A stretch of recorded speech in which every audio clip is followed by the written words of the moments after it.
Olá, sejam bem-vindos. Essa é mais uma aula de artes do módulo 5 e é a nossa sexta aula. Essa aula ela é voltada para o 9º ano do ensino fundamental e eu sou a professora Ercília.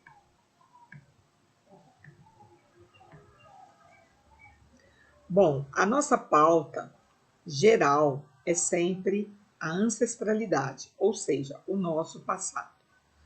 E essa pauta mais específica do módulo 5, ela vai tratar do teatro através dos tempos.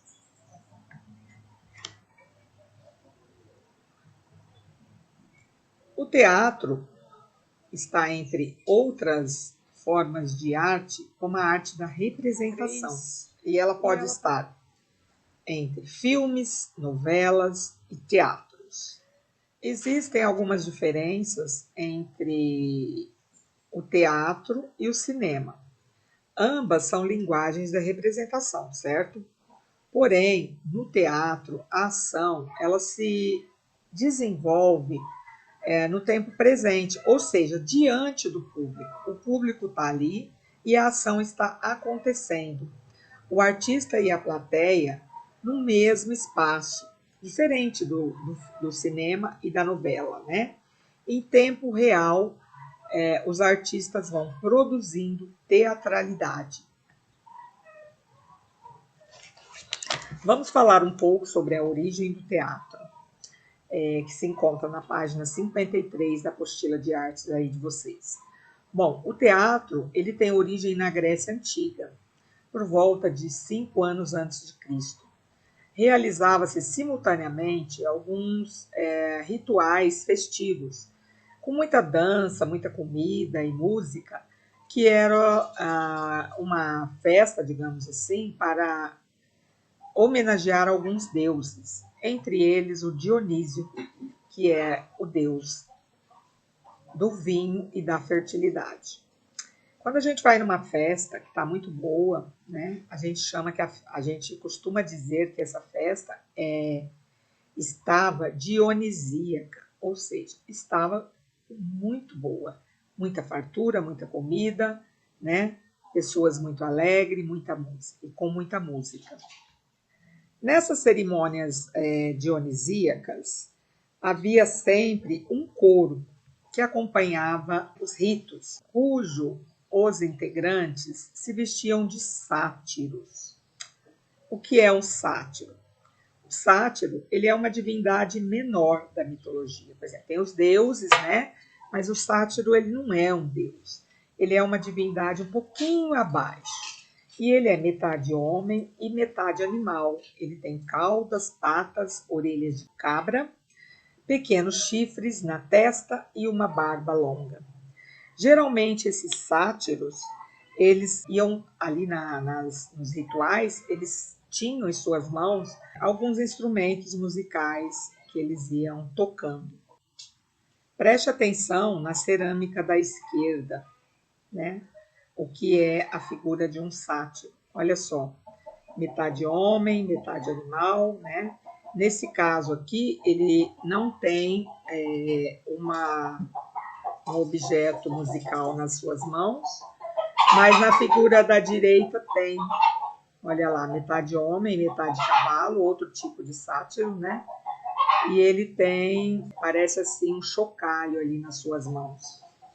Com o passar do tempo, esses rituais para homenagear os deuses, eles foram ficando um pouquinho diferentes, tá?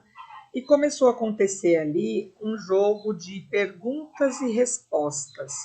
Um lado perguntava, o outro respondia. Só que tinha uma pessoa que era um líder, que provavelmente tinha uma voz muito bonita, né? E ele era chamado de corifeu. Então, o corifeu nada mais é do que o líder nesse jogo de perguntas e respostas do teatro da Grécia Antiga. Nesse período também, eles mudaram as temáticas, as narrativas que eram faladas, né? Os temas agora eram heróis e ancestrais. Bom, os temas religiosos também, com o passar do tempo, foram substituídos pela tragédia. Nossa, o que é uma tragédia? Bom, pelo nome a gente já percebe que não é uma coisa muito bacana, que não é uma coisa muito legal, não é? Então, a tragédia no teatro, ela tem origem lá na Grécia. E ela conta a história de um herói ou heroína e é contada de uma forma muito aterrorizada, causando terror e piedade no público. Para fazer o quê? Para criar um ápice, ou seja, aquele ponto máximo da peça em que a gente fica até sem respirar para saber se vai ser bom ou vai ser ruim no final, né? E depois daquele ápice vem aquela sensação de purificação da alma. Esse então é a forma de teatro clássico grego com a temática de tragédia. Aqui nós temos uma imagem que vocês têm na apostila, na página 55. É uma peça de teatro de 1952. O nome da peça é Antígona, sendo representada ali por Paulo Otran e Cacilda Becker. Aqui vocês podem atentar para as figuras das máscaras. Os personagens ali, os figurantes, eles têm roupas lá dos rituais da Grécia Antiga, né? Sempre presentes no teatro grego clássico. As expressões do personagem, geralmente representado, eram cruéis, de sofrimento e o que a gente comentou antes, para deixar o público bem horrorizado, né? E ao mesmo tempo querendo saber o que vai acontecer na próxima cena. As máscaras, essas figuras atrás, elas têm máscaras no rosto, né? E tem uma grande abertura na boca, na altura da boca, para facilitar a projeção da voz, ou seja, para que a voz seja dita de uma maneira que quem está ali no palco ouça com perfeição. Na página 54 da apostila de vocês, nós temos aqui a figura de um teatro, que foi o primeiro teatro, né? Hoje em dia ele está em ruínas, chamado Teatro de Dionísio, de 4 anos antes de Cristo. Ele tem capacidade para 17.000 espectadores. Olha a imagem do teatro, parecida com a que vocês têm aí na apostila. E aqui ele tem uma acústica perfeita. O que é a acústica? A acústica é o som, para que quem está falando lá embaixo possa ser ouvido para quem está o mais longe possível, né, na arquibancada. Essa acústica é porque ela é em forma de concha, ela se abre e o som precisa se propagar, né? Ele precisa viajar em ondas no ar, bem parecido com o nosso parque, a nossa arena aqui do Parque do Peão, não é, gente? Outra característica aqui, para que o som possa sair perfeito para o espectador, é que ele é em cima de uma montanha, né? Ele é num lugar bem alto, dá para perceber aí. Bom, viajando um pouquinho mais para frente na história do teatro, podemos ver através de uma pintura, né, na Inglaterra no século 14 e 15, e aqui o teatro ele era chamado de alto medieval. O que eram esses altos medievais?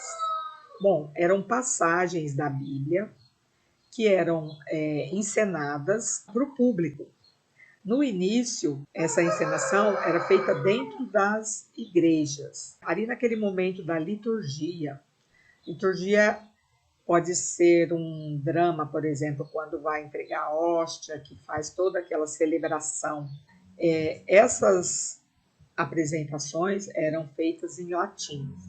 Com o tempo, elas foram para fora das igrejas, que a gente vai ver aqui nos próximos slides, tá?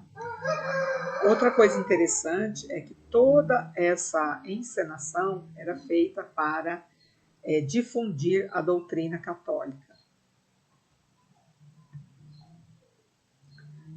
Aqui nós já temos um palco, né, montado fora fora das igrejas, né? Dá para ver aqui o público assistindo a peça e a gente vê ali as imagens de santos, anjos e demônios, né?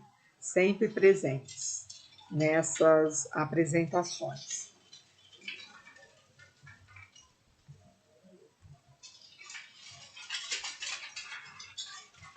Nós vamos ter aqui na próxima imagem, que já já eu vou mostrar para vocês, em forma de pintura, né, a representação de um teatro.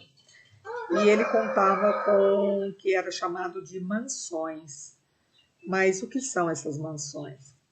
Bom, eram pequenos palcos montados ao ar livre para a teatralização com muitos efeitos, tá? A gente viu ali na imagem anterior. E esses teatros, esses palcos, eles podiam ser fixos ou móveis, né? Os móveis, eles eram desmontados, colocados em carroças e iam ser apresentados em outros lugares. As cenas eram contadas sobre episódios da Bíblia ou sobre a vida de santos.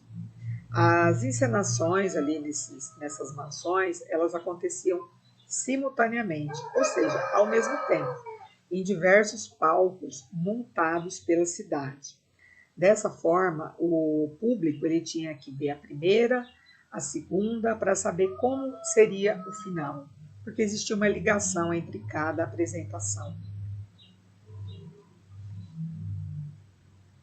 Aqui a gente tem um palco, né? Dá para ver claramente que está fora da igreja, que podemos ver o público. E essa imagem vocês têm aí na apostila de vocês. E é chamada de um milagre ali da representação ali da Idade Média. Nessa imagem podemos ver as mansões, que eu já disse anteriormente, que são pequenos palcos, né? Do lado de fora das igrejas, onde eram representadas os trechos da Bíblia, né? Ou contando a vida de santos e anjos. Aqui dá para a gente perceber, olha, que aqui é a primeira, a Paraíso, Nazaré, Igreja, Jerusalém, Polis, o Bispado, Purgatório e Inferno. Então, para a pessoa, para o público que assistia a primeira, é lógico, ele gostaria de ver o capítulo seguinte, o episódio seguinte, então, automaticamente, ele ia passando de mansão em mansão até ver o final da história, da encenação, né, gente? Bom, chegando aqui ao Brasil, né, o teatro foi utilizado de princípio como forma de catequização dos índios, pelos padres que aqui estiveram no século XVI, né?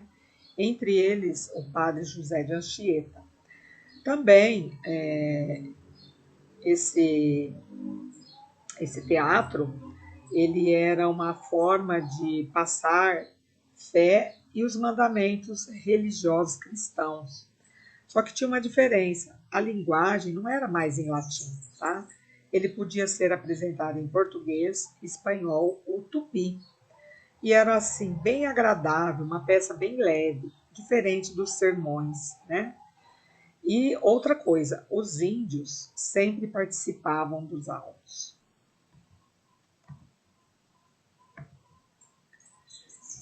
Aqui nós temos uma pintura, né, do Benedito Calixto, de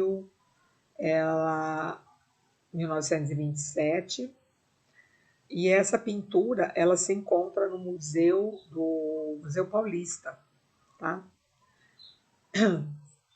Aqui é uma representação, né, do padre encenando com os índios uma peça, possivelmente para ser apresentada depois.